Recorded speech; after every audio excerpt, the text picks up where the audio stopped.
Hi, I am Dr. Kim Sage. I'm a licensed clinical psychologist. Welcome to my YouTube channel and to this week's series on parentification. In fact, it may run into next week, the early part. I'm not quite sure. I have several videos lined up.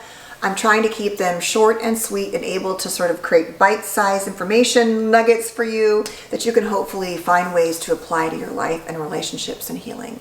This series is part of a larger series called Healing Love. How to heal the love in your life, how to heal yourself through love, and how to heal the wounds of childhood. I think one of the hardest things to do in life is to forgive ourselves and to let go of these wounds. And so many times we are carrying this pain and having really no idea that we are playing out these dynamics in childhood. And that is very much true if you were parentified. If you were a child who, for many different reasons, either practically speaking or emotionally speaking or both, found yourself in a role again and again and again as a caretaker of your parents, being overly involved in their mood and mind, as often I've described an anxious attachment, and or also finding yourself in a more avoidant dynamic where you might isolate, but also felt like, you had this role in childhood where you were like overly involved and now you don't want to be engaged in anything that requires too much demand from you. So there's often a connection between all those things. So we're going to talk today about the signs that you often will find if you had a more parentified childhood. Number one is you are a caretaker, I mentioned yesterday, and it feels good to be a caretaker. That is how you get your needs met until it doesn't, until you are exhausted and depleted. Maybe you're suffering with a chronic illness, as in the classic ACEs study, right, where there was a lot of trauma. And make no mistake, this is an invisible, emotional, and deep type of trauma that can occur. And oftentimes, like I said, we don't even know about it till later. And we're going to talk more about this in terms of how it can play out in CPTSD symptoms and relationships later in this week. But basically, you find your value in being a caretaker.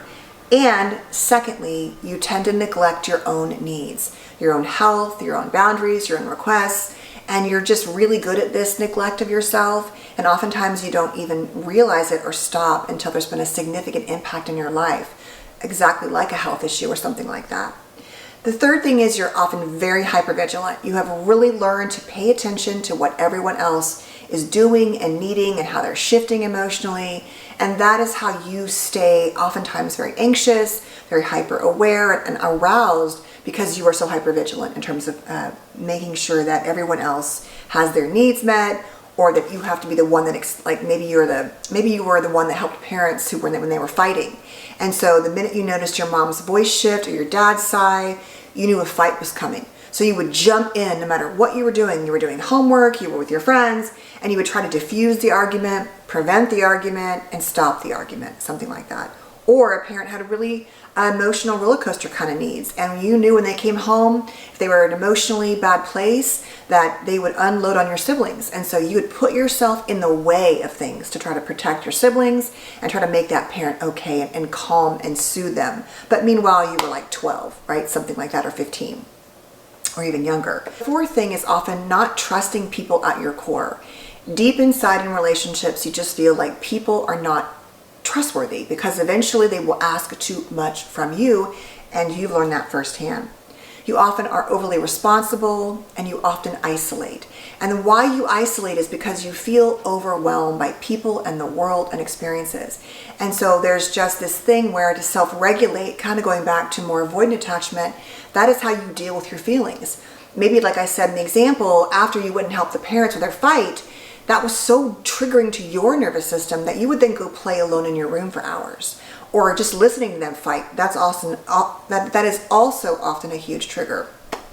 But as a result of that, you can be an isolator at times. You tend to want to be controlling. In fact, the research shows some of it that even young children of borderline mothers who are in clinical populations who were untreated tended to play and engage in more controlling ways, more bossy ways. And if you think about it, it makes sense. We had no control in the walls of our homes or wherever we lived. And so we're always trying to get control in the world. And we often feel safer that way with predictability. And that's not necessarily a bad thing. It's just when it gets too rigid, right? Or it affects relationships, that's where we get into that not safe zone. We can push people away and fear being engulfed, like I mentioned. So it's just like everybody will try to consume me, and that might lead us to more isolating behaviors. As I mentioned yesterday, we definitely have this often center of blame and shame and blaming ourselves. Kind of goes back to, we know it up here, like we're not bad, but in this space, we feel like there's something just wrong with us, that if we were different or better or had somehow handled things differently, everything would have gone differently. And so we often hold the blame. It's not like kids say, it's all my fault my parents got divorced. They take on the emotional content of it and believe that there is some fault to be had, and somehow in their psyche it lies with them. Now they'll blame on themselves on not being good enough students or not being smart enough or not being driven enough, but the roots are often holding the emotions of the dynamics of the parents in the home or the parent or the caregivers. Often we don't like to be too vulnerable, like I said, so that feels really unsafe. And so we will choose partners who will never push us to be too open, right? They'll just come up against that wall. Now we think we're being open and vulnerable, but we're often really protecting ourselves. We can be too serious, and that's often what we're accused of. But it is often true that we have a hard time with being present and with actual play and joy. And I've mentioned in other videos, even on TikTok, that the idea of even playing with your kids can feel like torture. I mean, for many of us, we weren't played with. And so we don't know how to play. And so if it's something we kind of like, that we like or can tolerate, but just the act of being in your own play, not just with your kids, but just what does play mean to you? That can be very uncomfortable and very triggering. So we'll overwork or overdo or overclean or overexercise, things like that. So just finding joy for joy's sake can be really difficult. We can tend to be very self-reliant. We often cannot remember being a child. We've been so autonomous and independent for so long in that little adult role that even, kind of going back to memories can be hard. And memory can be an issue for most of us in childhood, but we'll often see, going back to avoidant attachment, an actual shutting down of that attachment process inside that actually makes encoding memories difficult. We can be complimented and enforced for being this good child, and so we learn to be compliant and mature in every situation. And all of that often leads to us feeling chronically depleted and overwhelmed and exhausted because we don't really know how to get out of that. And so the world, as I said, will often reward us through, these caretaking roles or being autonomous and independent and self-reliant. And yet we really struggle to ask for help and to be needy and to be vulnerable. And as I said, that often manifests in our own physical and mental health challenges. So for this one, I would ask you to think about, if you want to do a little journaling here, about what really resonates in the signs I mentioned today.